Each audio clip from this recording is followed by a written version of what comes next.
time to take you on a little tour. Beautiful spruce trees out front.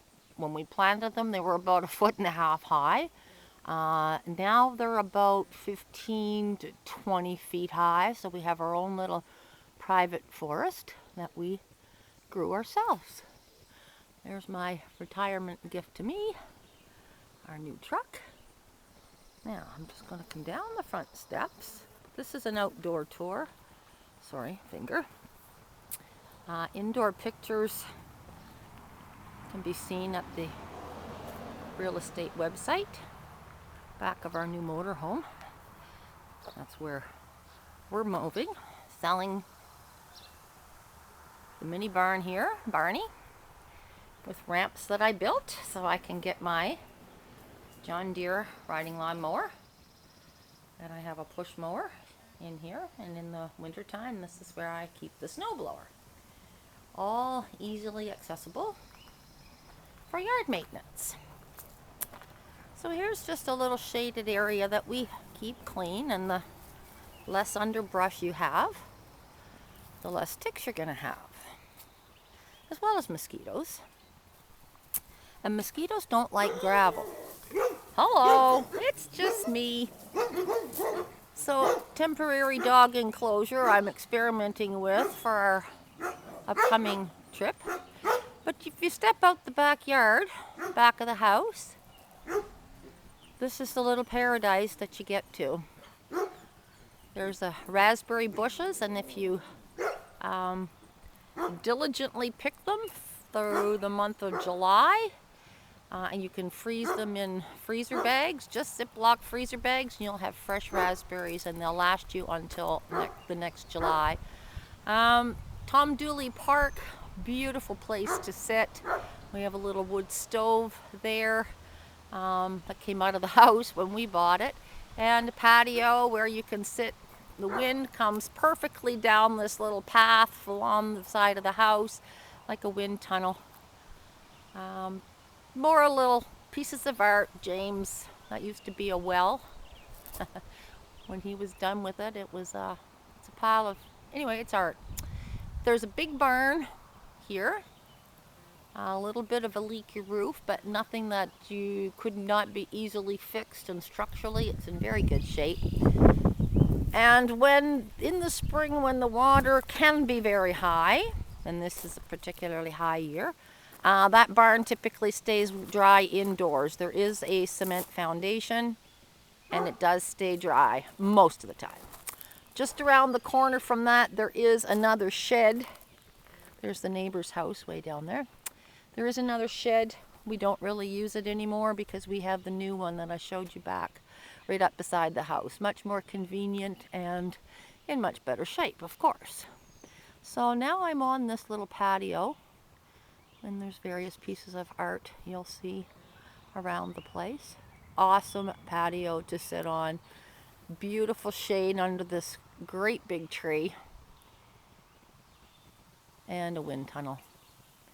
We have a dugout just beyond the tree here. I thought my husband was crazy, but he went out and bought rubber dinghies one year, and we've had rubber dinghies ever since. When they go, we get new ones. It is the most relaxing thing to just sit out on this little dugout, Lac Baudin, built a little dock, and there's absolutely nothing to do but relax. So, forced relaxation when necessary.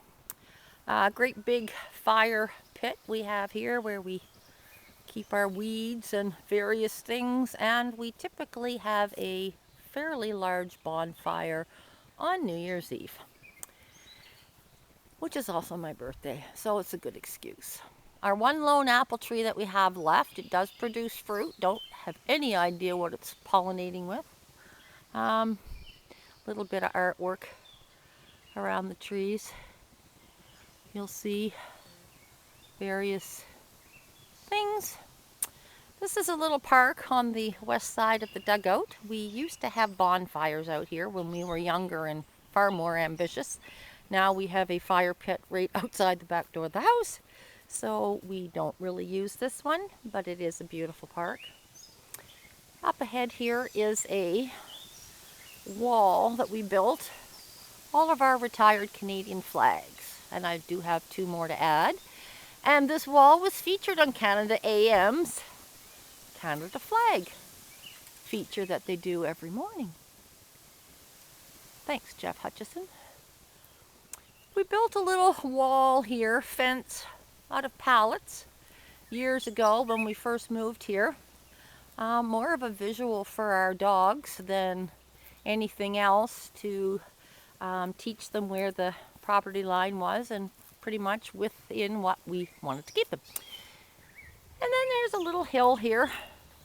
Set of antlers in the tree there. There's a little hill and there's a park bench up on top. Awesome place to go and sit and look out over the dugout and back at the house.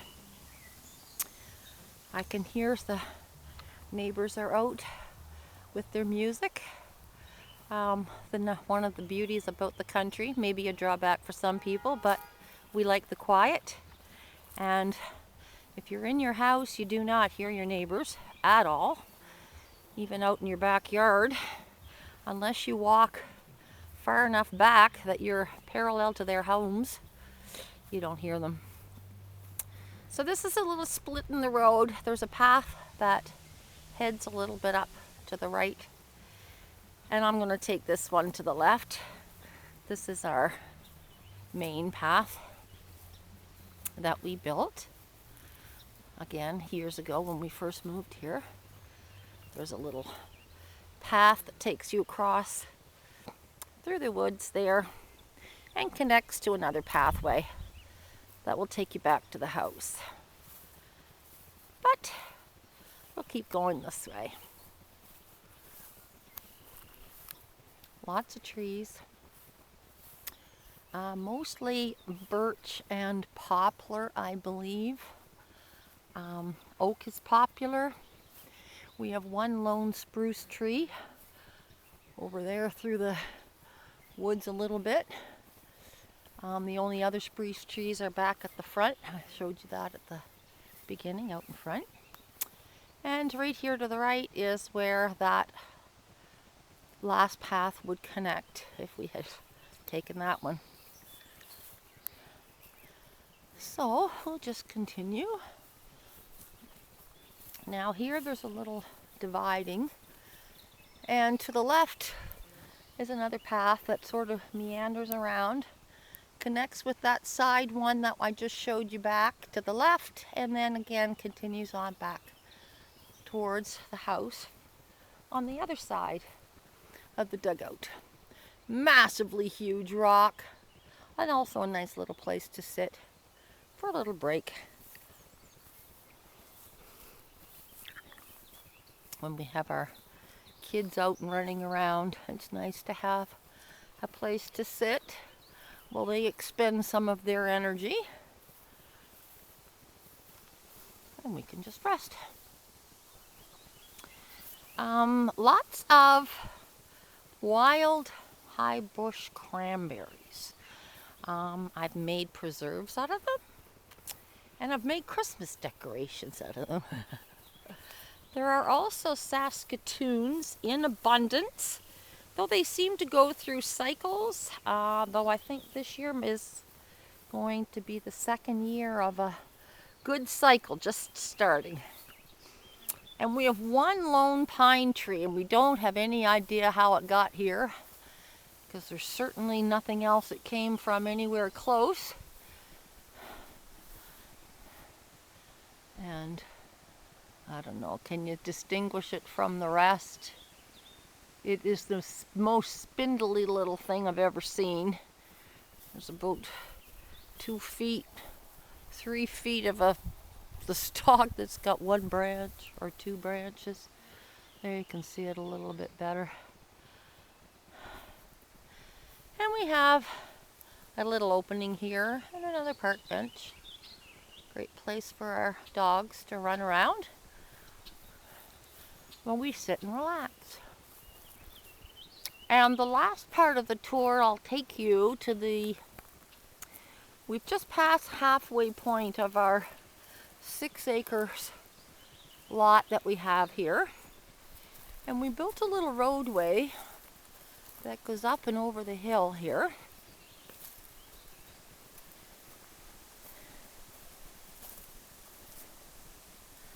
Nice gentle breeze today. It's a beautiful day. And this path takes us out to the farmer's fields out in the back here. And from here you can pretty much go anywhere. So if you're into mini bikes or quads or snowmobiles, or I like to walk. I came out here and I walked. I have walked the entire distance around this field in summer and in winter. There's a side road there that you can walk up to. You can see the big hydro lines there. And that closest hydro line that you can see is right on the edge of a dike, an overflow there, and a bit beyond there's a set of railroad tracks. So I can walk, and then the woods, edging of the woods is like a zigzag pattern. So if you stay close to the woods in the winter time, reduces the wind. And in the summer, of course, I don't want to be on our neighbor's crops or anything, so I just stick to the edges. Now, if I step out onto the field here, that's much easier to distinguish what I'm trying to say in the winter time when the leaves are off. But there is a break in the bush up ahead there a little bit, and our property takes us to the edge. If you follow this line of trees, as far as you can see, it stops, then there's a little opening, and then there's more. At the end of this line of trees, that's the corner of our property.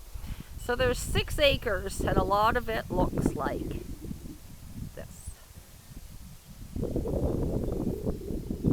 We did build another pathway that goes through this section to the very back corner. But because it's a little bit of maintenance and that kind of thing, we decided to stick with our main paths that we did on hands and knees so that they're rider mower friendly. And that way we can maintain them easily. It takes about an hour to do all the rider mower, and then every couple of weeks I take the push mower out and do a little bit of extra trimming. And that's about all the lawn mowing I do. So now I'm just going to head back into our property, and that would conclude the outdoor tour. I hope you enjoyed it.